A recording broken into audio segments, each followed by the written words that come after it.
You're listening to Sex and Love with me, your host, Dr. Emily Jamia. This series focuses on all topics related to sex and love both here in the US and around the world. My goal is to not only showcase sexually empowered people, but also give a voice to the challenges many face due to the taboo nature of sexuality in many cultures.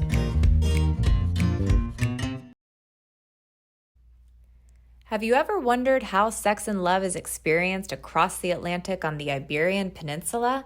Tune in to today's episode where I interview Portuguese sexologist and researcher Dr. Rui Costa. Together, we'll learn why Portugal leads Europe in the country with the highest divorce rates, why it was voted the most gay-friendly travel destination in the world, and how red wine might help you have transcendent sex. Only today on Sex and Love with Dr. Emily Jamia.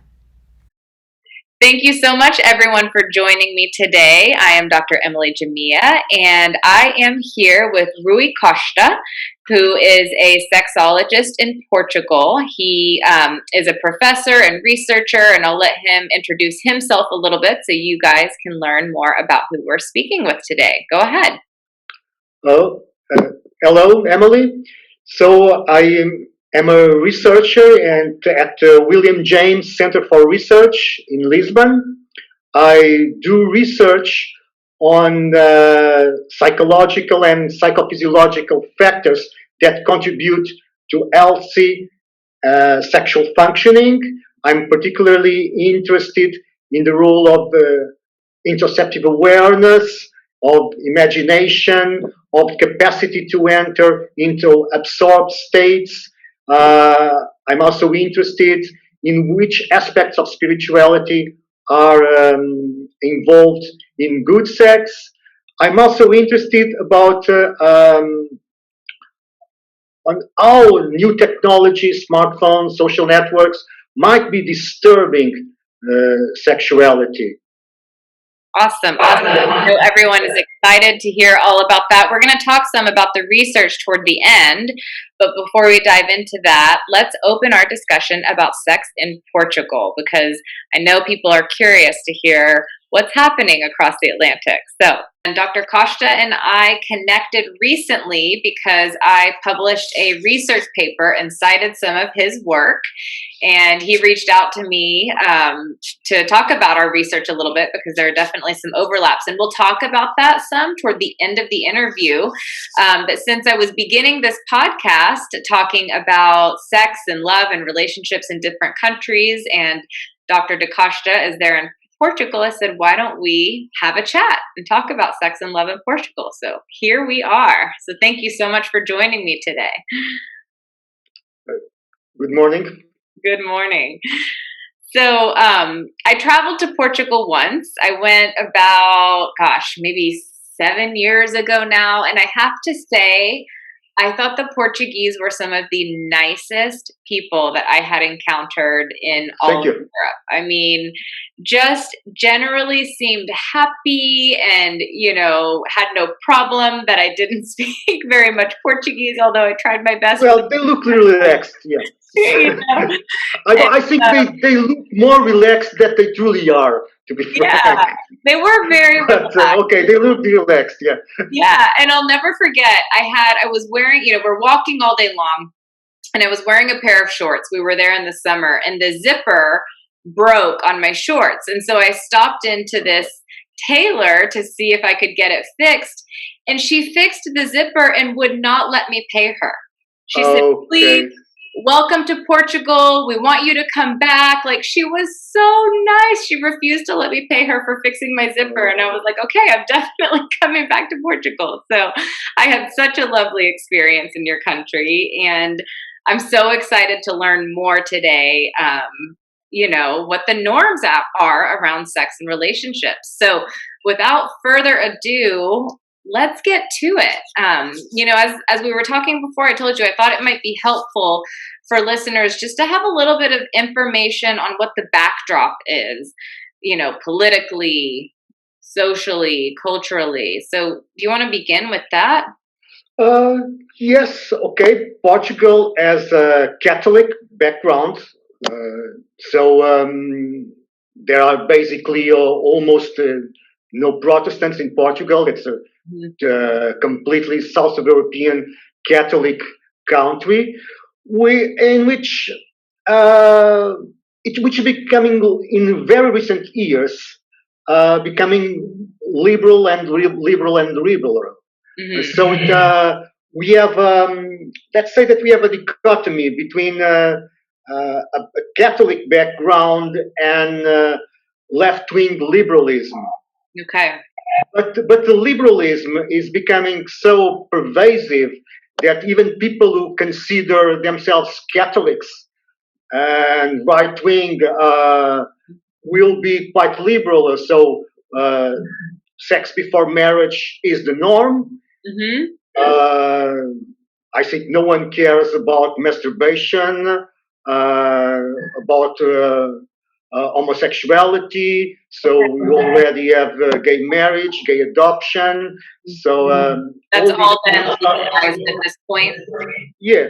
So of course you have some political resistance, some more conservative political forces, but generally Portugal evolved very quickly from a national country. We had a dictatorship, right-wing dictatorship until the 70s. But in the last 20 years, now we are the country, I think, one of the countries in Europe with more divorces. I read that as I was preparing for this interview that like 70% of marriages end in divorce, which is very un-Catholic. Yes, very un-Catholic. Yes. And one of but as I told you, Catholics are very liberal now. Right. It's like anything else. As long as you pray your rosary. Okay. Yes. So what do you attribute that to, the high divorce rates? Because it's one of the highest in Europe, right? I don't know. I was actually looking at about the factors that contribute for long-term relationships. And I don't know any particular study in Portugal, but the literature that is being done a little bit around the world, very much in English-speaking countries. And I see that the factors that contribute to long-term relationships in English-speaking countries are the same that contribute to long-term relationships in Portugal. So people being autonomous, not being fatigued, having the relationship, feeling the relationship as let me say, as a self-discovery trip. Yes. And I think Portuguese are missing these things a little bit. So I think they're probably very fatigued. They don't see very much themselves in a self-discovery trip, and maybe they lack some imagination, some creativity. So I think that's quite a problem that makes a lot of couples split. And when I'm talking about imagination, and I know you do some research, Emily, on an imagination, I've been thinking a lot about this cultural clash, typical cultural clash that happens in Portugal and many other countries, in which you have conservative, religious base background, Catholic or Protestant, which can contribute to a lot of inhibitions. We know that. And then we passed for a liberalism. But this liberalism often is very materialistic. And because it's very materialistic, sometimes people want to do a lot of sex. They are open to a lot of sex, but they are not, they do not cultivate imagination. Because the cultural time it does not requite favor, gets too materialistic. So I think this happens in many other countries. I think I think Portugal are doing this transition, and they still, as many other countries, to still find that balance. Yeah. And I imagination. think that's very common, especially when there's a big political switch as there was in Portugal with the, end of the fascist dictatorship in '74. That there's Yes, finally some freedom and a swing to the opposite side of the pendulum, and I think people kind of go crazy for a little bit, and yes, sex becomes more about like checking a box. Yes, I can finally do this, and yes, less about the intimate nature of the act, the emotional connection, the substance of the experience. And so it's sounding like there's been a bit of a swing there, which has led to perhaps some dissatisfaction in yes, relationships because couples are perhaps still figuring out how to strike that balance between sexual liberation and freedom with emotional closeness and couple. yes. Definitely, definitely. So you think that that's in part what's leading to the higher divorce rates is that couples have this big push towards, Yes, and of course the economic problems, né? yeah, Because we know that when people are tired, it's more difficult to keep a relationship yeah, if you are very tired. And if you are having economic problems, of course, that makes people tired. sure, definitely. And I think also that also contributes. We are having many problems, and we had 10 years ago we had a big crisis, so people lost a lot of their income that they used to have. So we still did not recover from that. Houses are very expensive. Many people. It's not only divorces that are increasing; it's Mhm. marriages that are decreasing. So people are getting married less. Yeah, yes, Yeah. and many young people live with the parents for long, and Hmm. it's not only because of cultural reasons, because Portugal is not really that tradition anymore. It's because they like money. Yeah. So we actually that is clearly a problem that we are facing here. Right. So students are coming out of college. It's hard to find a good paying job. They're moving Yes, back home, living with their parents, and can't yes, afford a home of their own, which is putting marriages off. yes. Because the disparity between what people make and the prices of the houses, it's it's a very strong disparity. Right, right. And what are people able to take out a mortgage in Portugal the way we are here in the United States, or do you have to pretty much save up and pay cash No, for a you home? you, you can't do that like United States, Take a but loan. still it will be so expensive, Yeah. and especially now before the pandemic. Well, I could I was living in a touristic area of Lisbon. Hmm. Sometimes I just go to the streets and I'm the only Portuguese there. Yes. And it's not only because of immigrants, of course, it's also because of tourists. So there are more tourists than Portuguese in some areas. Really? This like that. So so this also inflated the prices of the houses because many people from other countries want to live in Lisbon, Have a vacation home. a vacation home, Yeah. all these things, and of course, all this gives color, gives life to the city, Mhm. makes the city much more cosmopolitan, and I like it, yeah. But the prices skyrocket, and all this, yeah, It's hard for the really, actual Portuguese too. They're getting yeah, pushed out a little bit. Yes. And are you in Lisbon yourself? yes. You are. Okay. Okay. So you're right in the heart of everything. I'm living now. I left my house in Lisbon. Now I'm living near the beach in the Oh, south side. I don't know if, yeah, probably if you when you were in Lisbon, you have the river and you have the nice beaches on the south side. So yeah. I'm now close to the nice beaches in the Oh, south. especially during the pandemic. That's wonderful. You were able to escape. Yeah, when Yes, we were there, we drove south and spent some time in the Algarve region. yes, I'm not sure if I pronounced that correctly. And so beautiful, the beaches there. There's such a mix of sandy beaches with yeah, rock formations, and it's absolutely lovely. Definitely the picture perfect backdrop for good sex, I would think, in terms of Yes. the beauty of the country, definitely. And So, very nice food, very nice food, very nice wine. If you yes, like wine, it's so yes, it's.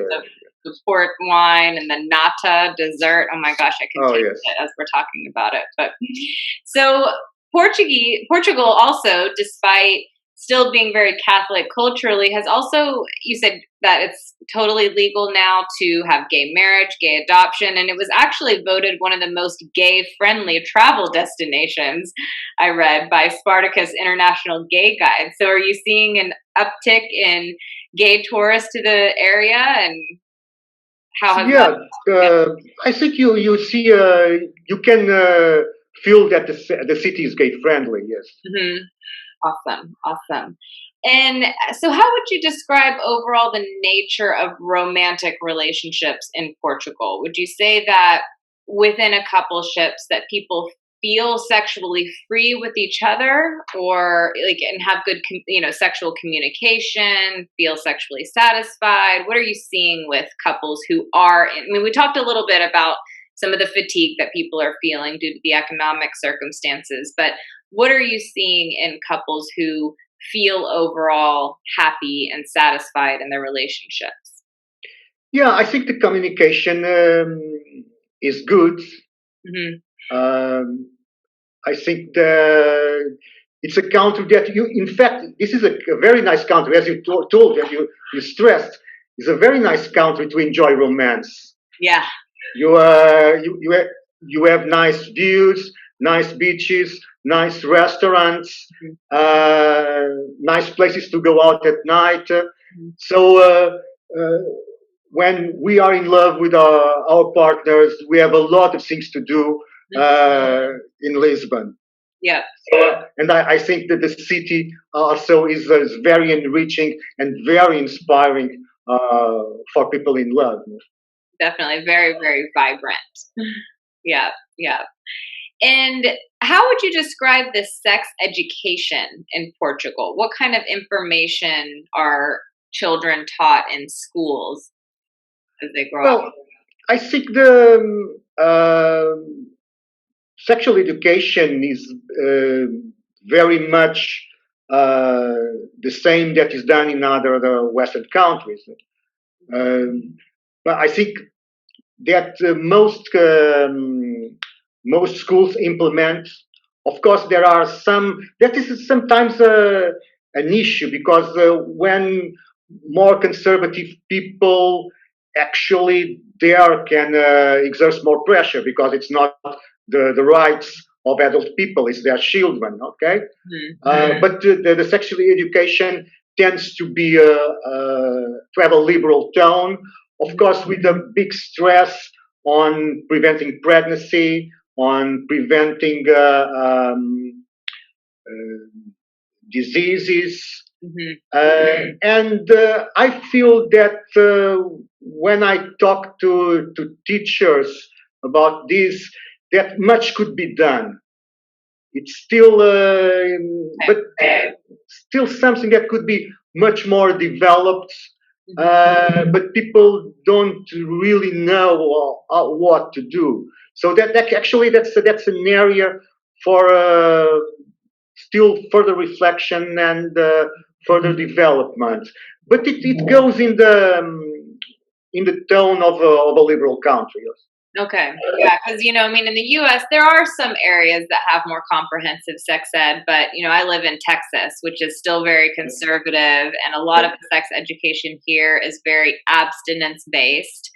And still across the board, I think that there's more to be taught around what does it mean to experience pleasure sexually? How can you communicate likes and dislikes? How to negotiate that with your partner? It's there's still a lot to be had, and it sounds like maybe Portugal is kind of in Yeah, line. certainly there are no such thing as the abstinence-based sex education. Okay, so you're a little further ahead than Texas. Okay. The problem is that sometimes teachers also have problems because, well, sometimes if their sex life is not very good, and they don't even think too much about it. Maybe comfortable. What am I going to say? No? Yeah. And who is the right person to teach sex education? So because usually it's the teachers that do this, but sometimes people outside of schools can come. But so there is still some indefinition, I think. So there is still a lot to be done. Yeah. Okay. Yep. I know I think it has to be a global initiative, truly. Yes. Now, your neighbors in Spain still have a bit more of a patriarchal kind of machismo culture a little bit. Would you say that that's similar in Portugal, or are you finding that there's more gender equality compared to some of your neighbors? No, I think it's pretty much the same, yes. That there's more of a machismo. I would say that's pretty much the same, yes. Okay. And give me some examples. How do you see that play out? Well, sometimes you go to a dinner and there is a couple, and he talks, she doesn't talk. Okay. So sometimes I even see these things, even nowadays. Okay. Yeah. So I think it's probably a good example. Yeah. Okay. That's interesting. Are you seeing a more, of an increase in feminist movements in Portugal? Oh yeah, of course. Okay. And maybe that's also a reason why there are many divorces, eh? Yeah. Because actually that's another reason. Of course, there are complex issue. Of course, at some point, women don't want to endure for life very machistic relationship. Probably that's also a relationship for many divorces. Yeah. Okay. Lack of autonomy can play a role here. Okay. Yes. Yeah, that definitely makes sense. Women get to a point where they've had enough. Yes. They file the divorce papers. Yes. And when couples get divorced in Portugal, are there any issues around child custody, or is it typically, split between the parents? There have been some changes recently. Of course, it's split between the parents nowadays. Yeah. But that's the conflicts between ex-partners because of children are very common. I know in some countries where there's very stressful. Yeah, I know in some countries where there's stronger patriarchy, a lot of time children end up, going with the fathers, and that can cause a lot of problems, obviously, co-parenting and for the mothers, but it sounds like that's negotiated pretty well overall in Portugal. Yes. Yeah. Now, prostitution is legal in Portugal, which I did not know, and I was kind of surprised to learn. So talk about that a little bit and how you feel that impacts relationships. Well, that's a hot topic. Yeah. Prostitution is legal and not regulated. Okay. It means that it's not a crime for someone to receive money for sex, and it's not a crime for someone to give money for sex. And apparently, it's you can see a lot of advertisements. A lot of advertisements. And Portugal was actually more liberal than many other countries in this regard. Now we have the internet, but because when the internet was not so much developed, it was very the best-selling Portuguese newspaper had extensive numbers of ads of prostitution. It's the best selling, and they could put it side by side with completely normal news. Yep. So and now we saw advertisements in journals are not so common, but you go through the internet and you see a huge amount of sex work. Now you say it's a hot topic. Is it pretty widely accepted at this point, or what contributes to it staying kind of a hot topic? It's I think it's quite accepted here. Okay. But I think that many people don't even know what's going on. So because usually people only see what they want to see. Okay. So if you just look to the other side, you don't really see. But like it's there if you're looking for it, but unless you're looking for it, you might not see it. Yeah, may not see it. Okay, so it's discreet enough. But for example, you have also very common nightclubs in Lisbon that are specialized in sex work, and they are very famous. And it's very common for men go there. They have neons.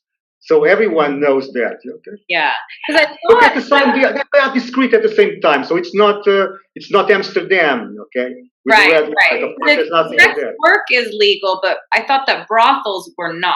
Is that correct? Well, yeah, but in the end, it's very. There is always the third part is illegal, of course. Okay. When someone makes the money as an intermediary. Mm-hmm. But authorities close the eyes. Okay. Because so in most cases, it's impossible not to have the intermediary. Mm-hmm. Right. There was some, but this was almost history.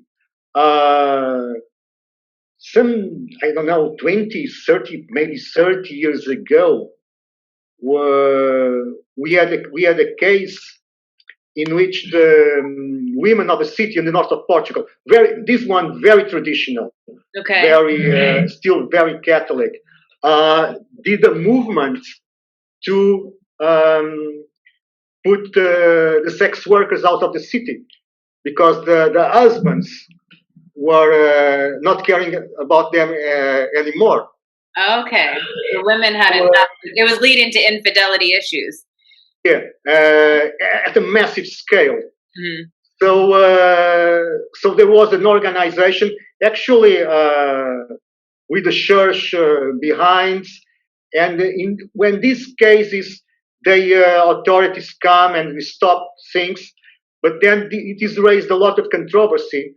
For most people, this was interference with freedom. Mm. Although they were authority trial gave them say they were right, okay, because they were intermediaries, of course. For most people, I believe this was an interference in freedom. Okay.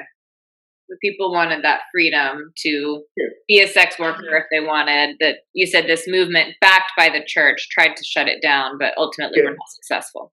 Yeah, because if they were not happy with their marriages, right? If the husband spends all the you can't blame time, the sex worker. Well, because you can divorce, yeah? Right. But in more conservative countries, or in more conservative areas in this country, probably divorce was very difficult. So you have all these clashes. But this was a very probably nowadays, even in that part of Portugal, presently, that would not even happen nowadays. Probably the woman would divorce. They would divorce. Okay. Yes. Yeah. Well, it seems like it. Statistically speaking, it sounds like they'd be more likely to divorce than yes. Yes. Now, something else I found interesting was that despite the fact that prostitution is legal, am I correct in that there is no porn that's manufactured in Portugal? No. Actually, that's a very interesting subject because I remember when I was a kid and growing in the late 70s, early 80s, I remember that I could see in small towns the cinemas with pornographic movies at Tuesdays and romantic movies for women at Wednesdays and child movies at Sundays. And you could see the pictures of the porn with the romantic movie, with adventure movie at Saturdays, and the child movie. And movies for porn, well, there were very big cinemas for porn until very recently. Before the internet, you could see the porn magazines being sold side by side with women's magazines and respectable journals. Right. So there was never a big deal. Actually a Portuguese production, but there was not really a big distress with porn. Okay. Nowadays, it's becoming an issue, not so much because of porn itself, but because the availability of online porn. Yep. And what it's doing to young men, to adolescents, to children that spend all their time looking at porn. So this is becoming actually an issue many people are worrying about. But it's the online porn, indeed, accessibility, availability of online porn, not the porn in itself.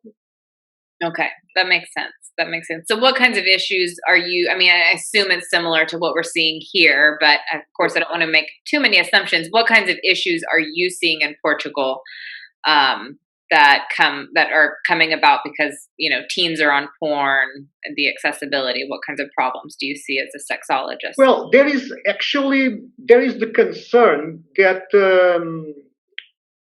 people will be increasingly less able to form relationships and spend their lives masturbating. There is this concern. There have been recently Portuguese newspapers made a lot of attention to studies that show that sex frequency is decreasing. So I know that there are studies in large representative samples in the United States and in Germany that actually show those trends, that in the last 20 years, sex is decreasing. I always show that to my students. I do not know studies in Portugal about that, but I know that people do not get surprised with it. So if you say to someone, people are having their first sexual experiences later. Yeah, and when someone tries to guess an explanation, to have an explanation, technologies, internet come as the immediate explanation. We still do not have evidence that it is what actually is making this decrease in sex frequency, but there is a temporal coincidence. Yep, it's a correlation for sure. It sounds like, yeah. Now you do research specifically on, similar to me, on what constitutes almost transcendent sexual experiences. So let's switch gears, because that's like on the other side of the spectrum, and talk a little bit about what your research is all about, because I'm sure people would love to hear that. Yeah, but just let me, before going into transcendence, okay, just let me to stress another point. Yes. Actually, my research is also about what excessive use of smartphones, social networks, how this is relating to sex frequency and sexual functioning. Okay. And let me tell you, Emily, this looks a taboo topic. As far as I know, there is only one scientific paper on the relationship between excessive use in social networks and sexual functioning in women in Iran. Really? I'm very surprised to hear that with how prevalent use is. Yeah. It has an English co-author, which is one of the pioneers of starting thinking the internet activities as addictive-like. but it's done in Iran. And suddenly I said, there are so many papers published on depression and social networks, anxiety and social networks. And suddenly, why there are no papers on sexual functioning and social networking? You can find it. Is it so uncomfortable to talk about this? Are people feeling themselves so involved that they fear to talk about it?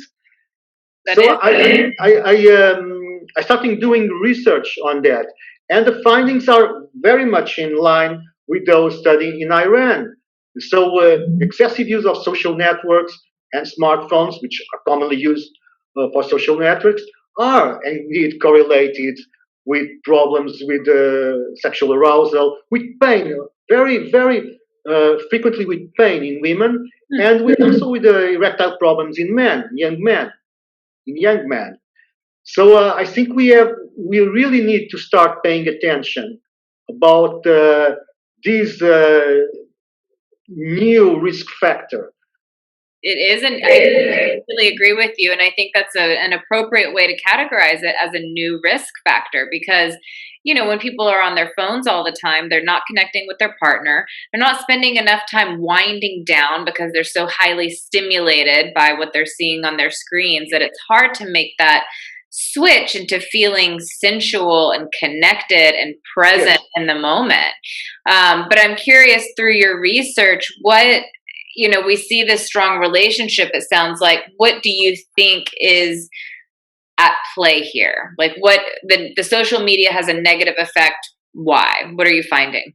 Well, the Iranian study found that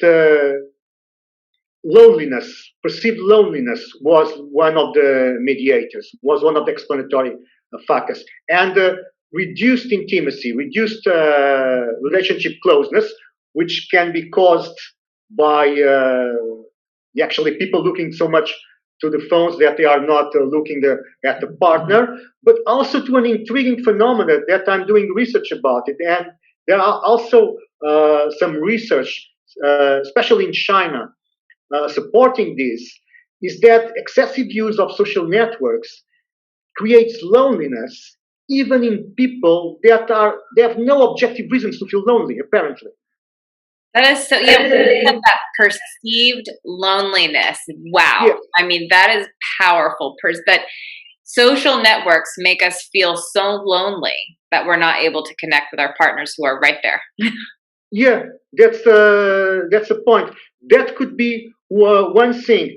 Other thing that I'm doing research about is on the possibility of too much use of technologies being reducing interoceptive awareness. Can you tell people what that means? Well, that's the awareness of your internal sensations. Yep. So if we are open to feel pleasure, we need to be open to our internal sensations to feel that pleasure. Mm-hmm. So if you lose the attention to your body, if we lose our attention to our bodies, we lose our capacity to feel our pleasure and to feel pleasure in the moments. Mm-hmm. Yep. Which I think sounds very parallel to what we were talking about earlier, what I was looking at in that last paper I did, and the relationship with and we're not even talking about sensuality in the moment. We're talking about sensuality in people's day-to-day lives. How present are you when you're eating lunch in the middle of the workday, right? Yes, and if you lose the interoceptive awareness, so there is a loss in sensuality because you're not feeling. Right. The neural pathway, I think, weakens. Yeah. So people may still very, very attentive to the world outside, but if they are not attentive to the world inside, and the world inside is not only the world of thoughts, it's also the world of sensations. Yes. And we need this attention to the world of sensations to be sensual. Yep. Yeah. And this could be also another mechanism by which too much outward attention to smartphones, to online issues might be disturbing sexuality. Yeah, no, I definitely agree that I think it's a major, major problem. So, and I'm still surprised that there hasn't been more research on this topic. So Yes, thank very you surprising. Yes. for beginning that process. I think it's such an important conversation to have, especially with the younger generations who, at least when I was going through adolescence, there weren't smartphones, there wasn't social media, and we had to date and go out there. But these younger generations don't have to do that anymore. They don't have to. So I'm worried that the adult pathways may be weakened, but I worry that in the younger generations, they're not even being formed to begin with. Yes. And that's concerning. So you're looking at that, and then yes, as we're moving further up along the spectrum. Okay. And then, of course, as I told you before, I think one of the risks of materialistic liberalism, if I can call it that way, is that it gives you openness, but at the cost of imagination. And we need to cultivate imagination. For good sex, we need sensuality, being present, being aware of the world outside and the world inside our sensations. But we also need to be cultivating that spiritual part. And how do you say? I do not remember the word in English, but you can put imagination. So we really need imagination. Definitely. And sex, as I think most people feel it one way or the other, as an element of transcendence. Mm-hmm. It has always, some way or the other, it has an element of transcendence. But of course, this transcendence can be cultivated or not. And I'm actually studying now what kind of aspects of spirituality can contribute for good sex. So it's not that we are moved totally to the opposite side of how we were thinking about spirituality in the past, as opposite to the body. Now we want to study what are the aspects of spirituality, because spirituality is very complex. It has many aspects, some very detached from the world, some very grounded, that contribute to big presence. So what are the aspects of spirituality? Because this opens the mind and the imaginary to what is greatest than us. Right. And I think so many people hear the word spirituality and they think religion, but that's not what we're talking about at all. It's kind of that sum is greater than the parts. It's the sense with something great. Something bigger. Sense with something great, eternal. Mm-hmm. Mm-hmm. But what are you finding? How can people begin to cultivate that in their relationships? Because I think if people felt that, they would want to have sex more. They would feel more sexually satisfied, more connected. So what are you looking at? How can people cultivate that? I think they can cultivate that entering in meditative states. Mm-hmm. For example, mindfulness, I think it's a very, very good way to start cultivating interoceptive awareness on one side, but also kind of absorb the tension. Or so that makes you be very, very focused on what's happening in your imagination, very open to what happens in your imagination. Yeah. I also studying the effects of autogenic training, which is basically a very simple self-hypnosis exercise that helps people to be aware of their internal sensations. Okay. But it's possible, I'm studying that, I do not have yet data, but I think it's very possible that it opens the imaginary. It opens the channel. And with the imaginary, also this openness to what is greater. Yeah.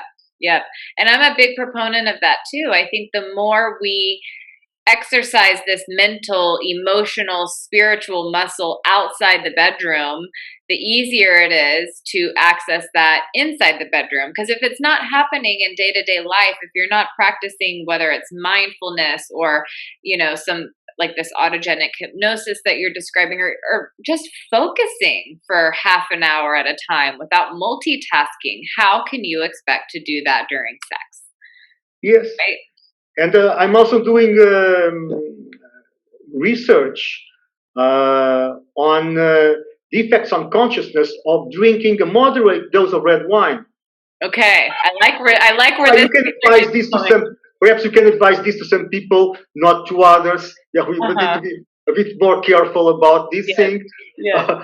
But of course, if you have a good moment with a glass, moderate dose of red wine, you can also have an openness to a transcendent state if you allow yourself to do that. And I'm now having research supporting that. You can, being in a nice restaurant, drinking a nice glass of wine with some food can be a way for transcendence. I published as preprint this week a paper on that. Oh, you did? Yes. Okay, you heard it here first. You heard it first here, everybody.